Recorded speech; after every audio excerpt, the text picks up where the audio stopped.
Sometimes I have to think about very complex and nuanced problems of historical method. And sometimes I have to think about very basic nuts and bolts, how you do stuff kind of things. This episode is about the very basic nuts and bolts of how you present a die study. I am going to focus today on how you draw die charts, using an example from a study of the Shrewsbury Mint by Brand, published in 1971. Brand produced a die study of the mint at Shrewsbury during the Great Recoinage of England in the mid-13th century. The English coinage had become immobilised. There are a whole succession of kings, including the famous Richard I, whose coins simply say Henry, or more accurately, Henricus. The general type is known as the short cross coinage. In the 1240s, the short cross is replaced by a new type, the long cross. This recoinage was a huge operation, and several mints, including Shrewsbury, are opened to facilitate it.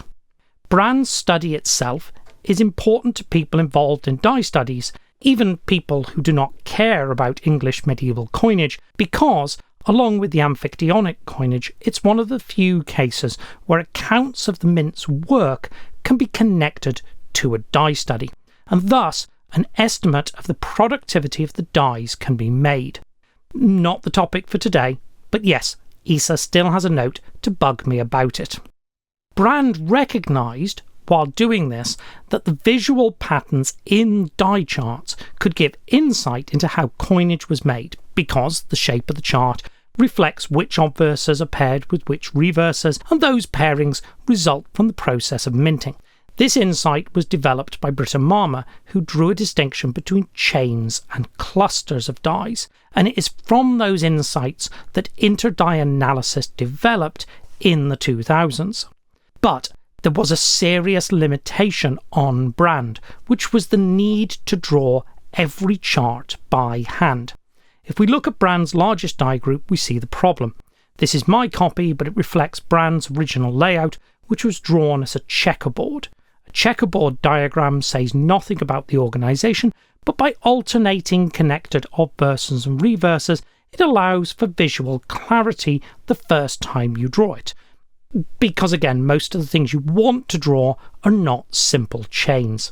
And in this one here, there are two copies of the die L2. I don't know what the die L2 looked like. The L stands for Lawrence Cox. Lawrence is the name of one of the moneyers at Shrewsbury. The name of the moneyers appeared on the reverse of the coins. I'm not going to pretend I can read that, but the auction entry assures me the one I'm showing on the screen is a Lawrence example of Shrewsbury. But because Brand did not publish pictures for the corpus, I can't say if this coin is from the specific die L2. I can work out what the mistake in the chart is because there's an independent list of the die combinations in the article, which indicates the lone die is L4 and the die shared with obverse 10 should in fact be L2. This is a good practical point.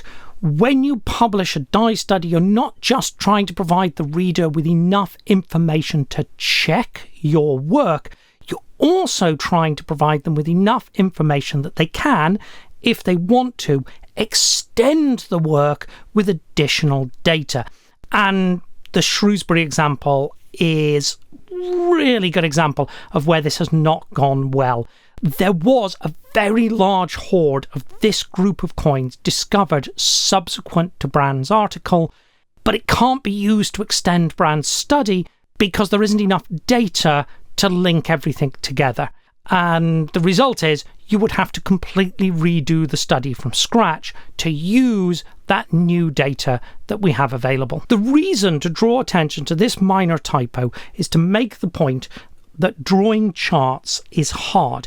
You are likely to make mistakes, which means if you want to redraw the chart we are looking at, because you have some idea of how the dies might be organised, and you want to test that idea, and you had to do it with paper and pencil, and that is how Brand would have had to do it, you would likely introduce more errors as you did. I've been doing this long enough that I've redrawn charts using paper and pencil. And yeah, I've tested it. I absolutely make so many mistakes that it only takes a few redrawings before the chart has so many problems that it's not really usable any longer. So what we're going to talk about now are some alternatives that make redrawing charts practical in the 21st century. What you need, practically, is a way for a computer to keep track of the links between dies while you redraw the diagram. And there are basically 3 ways you can do this. The first is bespoke software. It's not that hard to build bespoke graphical interfaces. I've done it on 2 separate occasions for 2 separate sets of die studies. The downside is portability and durability, the need for you to constantly maintain it, changing operating systems, all this kind of stuff that means your data might just not be there on a future occasion. The second option is graph theory software. There are a lot of advantages to graph theory software because the underlying structure of die charts are represented by the mathematics of graph theory. I've used a couple of these, as have colleagues.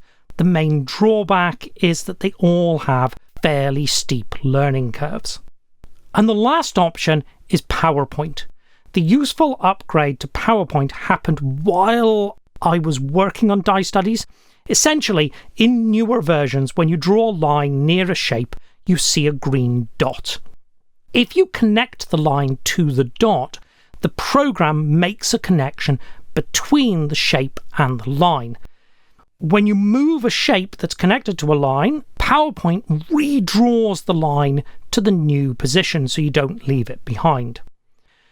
Of these 3 options, PowerPoint is the most limited, but since the odds are you're already using it, it's also the easiest.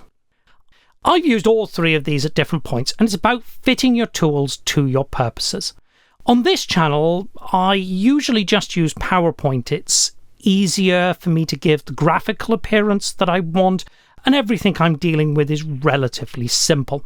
But if I was doing a specialist piece of work, more long-term on a particular die study, I might use graph theory software, or I might even build a bespoke software to do the job I want it to do.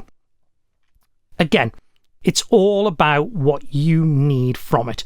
And I'm addressing it today because this is a question I get asked a lot. Really practical by people doing a PhD or otherwise engaging with a die study for the first time. How do I draw the charts? What's the best way to do it? And the answer is, that depends on what it is you need to do. I'm sure that I have viewers out there who have also used these different approaches. And I think it would be incredibly useful if you shared your experience in the comments. There are people out there that would benefit from understanding what you have done and how you have done it. For now, thank you for listening.